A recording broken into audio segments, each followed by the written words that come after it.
നക്ഷത്രങ്ങൾ വാരി എതിറിയിട്ടുള്ള ഒരു വെറൈറ്റി ഫിഞ്ചസ് ഞാൻ നിങ്ങൾക്ക് പരിചയപ്പെടുത്തരാൻ പോകടാം. ഏതാണെന്നല്ലേ, അതിൻ്റെ ഒരു 3 കളറായാലോ? നമുക്ക് നോക്കാം ഫേസ് കളർ ഏതൊക്കെയാണെന്നുള്ളത്.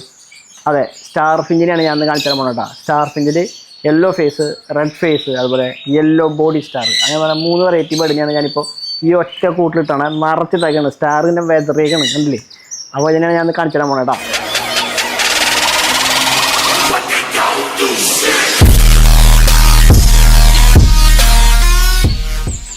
ഈ സ്റ്റാർ ഫിഞ്ചുകൾ നമ്മുടെ നാട്ടിൽ ആർക്കും വളരെ ഈസി ആയിട്ട് ബ്രീഡാക്കാൻ പറ്റും എന്നുള്ളതാണ് ഏറ്റവും വലിയ പ്രത്യേകത. ഇച്ചിരി ടഫ് ആൻഡ് റഫ് ആണെന്ന് തോന്നും, പക്ഷെ അങ്ങനെയല്ല. വളരെ സിമ്പിളാണ് ബേഡ്. വളരെ സിമ്പിളായിട്ട് നല്ല ഇമ്മ്യൂണിറ്റി പവറോടുകൂടി ബ്രീഡാക്കി എടുക്കാൻ പറ്റിയ നല്ലൊരു വെറൈറ്റി ചെറിയ ബേഡ്. അതിൻ്റെ കളറുകൾ തന്നെയാണ് അതിൻ്റെ ഏറ്റവും വലിയ പ്രത്യേകതകൾ. അതായത് അതിൻ്റെ ഫേസിലെ കളറുകൾ റെഡ് ഫേസ് ഉണ്ട്, യെല്ലോ ഫേസ് ഉണ്ട്, പിന്നെ ഒരു ബ്ലൂ സീരീസ് ബേഡ് ഉണ്ട്. പക്ഷെ നമ്മളിപ്പോൾ സ്റ്റോക്ക് ഔട്ടാണ്, കാണിക്കാൻ പറ്റാത്ത അവസ്ഥയിൽ പോയി, അല്ലെങ്കിൽ അതിനെ കാണിച്ചാൽ തന്നെ. അതുപോലെ തന്നെ എൻ്റെ സിന്നമൺ എന്നൊരു ചെറിയൊരു ലൈറ്റ് കളർ ബേഡുണ്ട്, അതും ഇപ്പോൾ നമ്മുടെ ഇല്ല. പിന്നെ ഉള്ളത് അതിൻ്റെ നല്ല അടിപൊളിയായിട്ടുള്ള ലൂട്ടിനോ എന്ന് പറഞ്ഞിട്ട് വെറൈറ്റി, അല്ലെങ്കിൽ യെല്ലോ ബോഡി എന്നാണ് പൊതുവെ പറയുക. ലൂട്ടിനോ എന്ന് പറയുകയാണെങ്കിൽ റെഡ് ഐ വരണം, അത് മുമ്പ് പറഞ്ഞിട്ടുണ്ട്. പക്ഷേ ഇത് റെഡ് ഐ അല്ല, ബ്ലാക്ക് ഐ ആയിട്ടുള്ള യെല്ലോ ബോഡി സ്റ്റാർ. അതിന് തന്നെ റെഡ് ഫേസ് ആണ് ഇപ്പോൾ നമ്മുടെ കയ്യിൽ കിടക്കുന്നത് കേട്ടോ. കാണുമ്പോൾ നിങ്ങൾക്ക് നോക്കി അറിയാൻ പറ്റും, റെഡ് ഫേസ് ആയിട്ടുള്ള ബേഡുകളാണ് കിടക്കുന്നത്.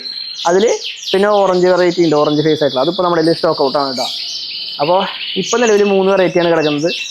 ആർക്കും വളരെ ഈസി ആയിട്ട് ബ്രീഡാക്കി എടുക്കാൻ പറ്റുന്ന നല്ലൊരു വെറൈറ്റി ബേഡ്.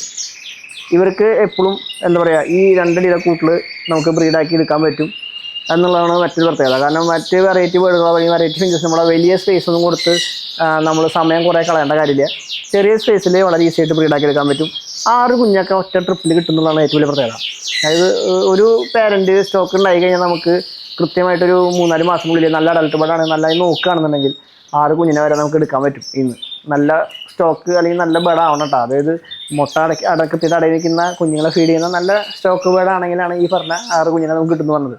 അല്ലാതെ ഈ പറഞ്ഞ പോലെ പെശകായിട്ടുള്ള അല്ലെങ്കിൽ പേടിപ്പിക്കുന്ന തരത്തിലുള്ള വിക്രയകൾ കയ്യിലുള്ള ബേഡാണെന്നുണ്ടെങ്കിൽ നമുക്കതിനെ ഈ പറഞ്ഞ പോലെ ബ്രീഡാക്കി എടുക്കാൻ പറ്റില്ല. അങ്ങനത്തെ ബേഡുകൾ നമ്മുടെ നാട്ടിൽ ഉണ്ടാവാറുണ്ട്. പലരും ബ്രീഡിംഗ് പെയർ എന്നിട്ട് ഒഴിവാക്കണമെന്നൊക്കെ അങ്ങനത്തെ പ്രശ്നക്കാരായിട്ടുള്ള ബേഡുകൾ തന്നെയാണ് കൂടുതലും അങ്ങനെയാണ്. പക്ഷേ വളരെ റെയറായിട്ട് മാത്രമാണ് എന്തെങ്കിലും മറ്റു സാഹചര്യങ്ങൾ കൊണ്ടോ പൈസയുടെ പ്രശ്നം കൊണ്ടോ ഒക്കെ ആയിട്ട് പലരും ബ്രീഡിംഗ് സ്റ്റോക്ക് കൊടുക്കാറുമുണ്ട്. അത് നമുക്ക് തിരിച്ചറിയാൻ വലിയ പാടാണ്, ആരാ എങ്ങനെയാണ് കൊടുക്കണമെന്നുള്ളത്.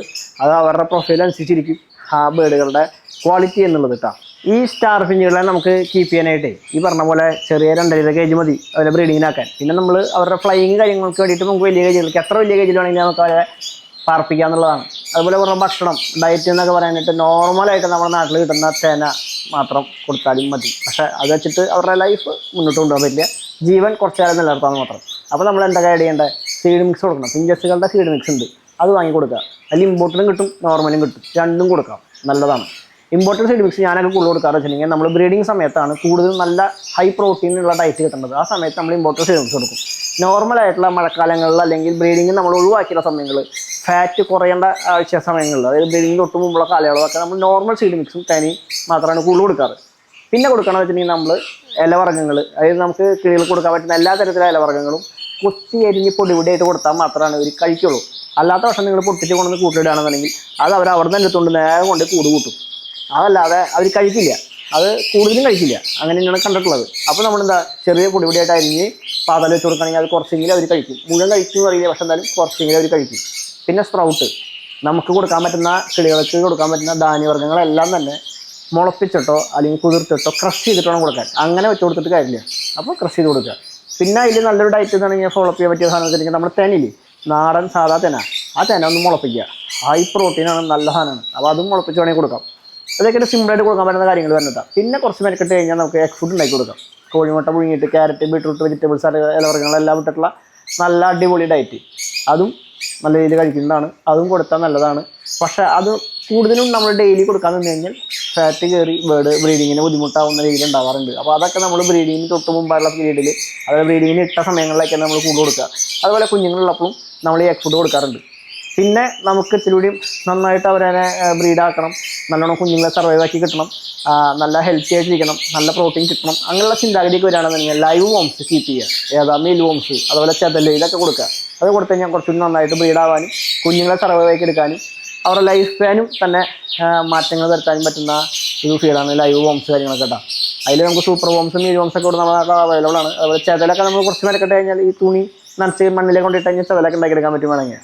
പണിയുണ്ട്. അതിൻ്റെ മുകളിൽ ചതൽ പിടിച്ച് കടിക്കും. കൈ കൊണ്ടിട്ടാൽ മീലോംസ് പോലെ അല്ല. മീലോംസിന് കൈ കണ്ട് അരിച്ചരിച്ച് പോകുന്നുള്ളൂ. ചതലിൻ്റെ ഉള്ളിൽ കൈ ഇട്ടാൽ ചതൽ പിടിച്ച് കടിക്കും. ആ ചെറിയൊരു ഇറിറ്റേഷനൊക്കെ ഉണ്ടാവും. അപ്പോൾ അത് അങ്ങനെ, അതൊക്കെ നമ്മുടെ താല്പര്യമാണ് എങ്ങനെ അവരെ കീപ്പ് ചെയ്യണം എന്നുള്ളതൊക്കെ. അതൊക്കെ നമുക്ക് കൊടുക്കാം. പിന്നെ നോർമലായിട്ട് മൾട്ടി വിറ്റാമിൻസ് എല്ലാ സാധനങ്ങളും, അതായത് A to Z multi vitamins, calcium supplement, mineral supplement, ഇതൊക്കെ സെപ്പറേറ്റ് വാങ്ങി അവർക്ക് വെള്ളത്തിലൂടെയും ഭക്ഷണത്തിലൂടെയും കൊടുത്തു കഴിഞ്ഞാൽ ആഴ്ചകളിൽ അല്ലെങ്കിൽ മാസങ്ങളിൽ മിനിമം കൊടുത്തുകൊണ്ടിരിക്കണം. അങ്ങനെ കൊടുത്താൽ തന്നെയാണ് അവരുടെ ആ ഒരു ആരോഗ്യം പൂർണ്ണമായിട്ട് നിലനിൽക്കുകയുള്ളൂ. കുഞ്ഞുങ്ങൾക്കായാലും പാരൻസിനായാലും അത്രയും ഹെൽത്ത് ഉണ്ടാവുള്ളൂ. നല്ല രീതിയിൽ ബ്രീഡാവുന്ന ഒരു വെറൈറ്റി ഫിഞ്ചസ് തന്നെയാണ്. അതുപോലെ പിന്നെന്താ, ഇവരുടെ രോഗപ്രതിരോധ ശേഷി, സാധാരണ വരുന്ന മൈറ്റ്സിൻ്റെ ഇഷ്യൂസാണ് ഏറ്റവും കൂടുതൽ കാണാറ്. അതുപോലെ വേറെ ശല്യം, അതുപോലെ ശല്യം, ഇതൊക്കെയാണ് ഇവർക്ക് മെയിനായിട്ട് വന്നുകൊണ്ടിരിക്കുന്ന അസുഖങ്ങൾ എന്ന് പറയുന്നത്. അത് നമ്മൾ ശരിക്ക് കൃത്യമായുള്ള കാലയളവിൽ അതിന് മെഡിസിൻസ് കൊടുത്ത് കീപ്പ് ചെയ്യുകയാണെന്നുണ്ടെങ്കിൽ ഇതൊന്നും വരാതെ നമുക്ക് സുഖമായിട്ട് ബ്രീഡാക്കാനും വളർത്താൻ പറ്റുന്ന ഒരു വെറൈറ്റി ഫിഞ്ചസ് തന്നെയാണ് ഈ സ്റ്റാർ ഫിഞ്ചുകൾ. ഈ സ്റ്റാർ ഫിഞ്ചുകളെല്ലാം നിങ്ങൾക്കുള്ളതാണ് കേട്ടോ. ഈ കാണുന്ന സ്റ്റാർ ഫിഞ്ച് എല്ലാം കൊടുക്കാനുള്ളതാണ്. നല്ല വെറൈറ്റികളാണ്, അഡൾട്ടാണ്, റെഡി ടു ബ്രീഡ് കണ്ടീഷനിൽ നിൽക്കുന്ന നല്ല ബേഡുകൾ. ബ്രീഡിംഗ് പെയറുകളല്ല കേട്ടോ, മെയിൽ ഫീമെയിൽ കൺഫേം ആക്കിയിട്ടുള്ള അഡൾട്ട് ബേഡുകൾ. ബ്രീഡിംഗ് പെയർ ഞാൻ കൊടുക്കാറില്ല, വളരെ റെയറായിട്ട് മാത്രമേ ബ്രീഡിംഗ് പെയറിനെ കൊടുക്കാറുള്ളൂ. അത് വളരെ റെയർ തന്നെയാണ് കൊടുക്കുന്നത്. നമ്മൾ കൂടുതലും നല്ല അഡൾട്ടാക്കിയിട്ട് കളറാക്കിയിട്ടുള്ള ബേഡിനെയാണ് കൊടുക്കാറ് കേട്ടോ. അപ്പോൾ ഇതിൽ ഇതേപോലെ നമുക്കൊരു 6-7 പേരോളം, ഇത് മാത്രമല്ല അപ്പുറത്ത് കൂടുതൽ കിടക്കുന്നുണ്ട്. അതുപോലെ വേറെ വെറൈറ്റി ഫിഞ്ചസുകളുണ്ട്. ഇതിൻ്റെ കൂട്ടത്തിൽ നമുക്ക് ഈ സ്റ്റാർ ഫിഞ്ചുകളും കൊടുക്കാനുള്ളതാണ് കേട്ടോ. ഫിഞ്ചസുകളുടെ നല്ലൊരു വെറൈറ്റി കളക്ഷൻ തന്നെ ഇപ്പോൾ നമ്മുടെ ഈ സ്റ്റോക്കിന് കേട്ടോ. ഈ ഗ്രീൻ ഗോൾഡിയും യെല്ലോ ഗോൾഡിയും ബ്ലൂ ഗോൾഡിയും തന്നെയാണ് ഏറ്റവും മെയിനായിട്ടുള്ള വെറൈറ്റി. പിന്നെ സ്റ്റാർ ഫിഞ്ച്, പിന്നെ white long tail, red face parrot finch, cut throat, diamond firetail, അതുപോലെ തന്നെ റോസി ബോർക്ക്. അതൊരു റെയർ സാധനമാണ്. അത് അധികം നമ്മുടെ 2-3 പേർ ഇപ്പോൾ നിലവിൽ സ്റ്റോക്കുണ്ട് റോസി ബോർക്ക്. പിന്നെ എല്ലാവർക്കും ഏറ്റവും ഇഷ്ടപ്പെട്ട, ഏറ്റവും കൂടുതൽ എൻജോയുള്ള കാനറികളുടെ നല്ലൊരു സ്റ്റോക്കും നമ്മുടെ ഇപ്പോൾ നിലവിൽ അവൈലബിൾ. അപ്പോൾ നമ്മുടെ ബേഡുകളുടെ ഓഫറുകൾ, 2 ഓഫറുകൾ ഞാൻ 2 വട്ടമായിട്ട് ഞാൻ ചെയ്യുന്നതാണ്.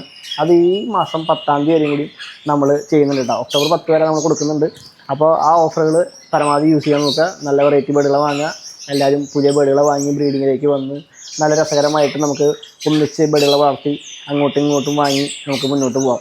നിങ്ങൾ കാത്തിരിക്കുന്ന പോലെ തന്നെ മറ്റ് വെറൈറ്റി ഫിഞ്ചസുകളെയും നമുക്ക് ഭാവിയിൽ കൊണ്ടുവരാൻ പറ്റുമെന്ന് വിചാരിക്കുന്നു. പിന്നെ മറ്റ് വെറൈറ്റി ബേഡുകളുമായിട്ട് മറ്റൊരു പുതിയ വീഡിയോ ആയിട്ട് കാണുമ്പോഴേക്കും ബൈ. Okay, I'm rolling.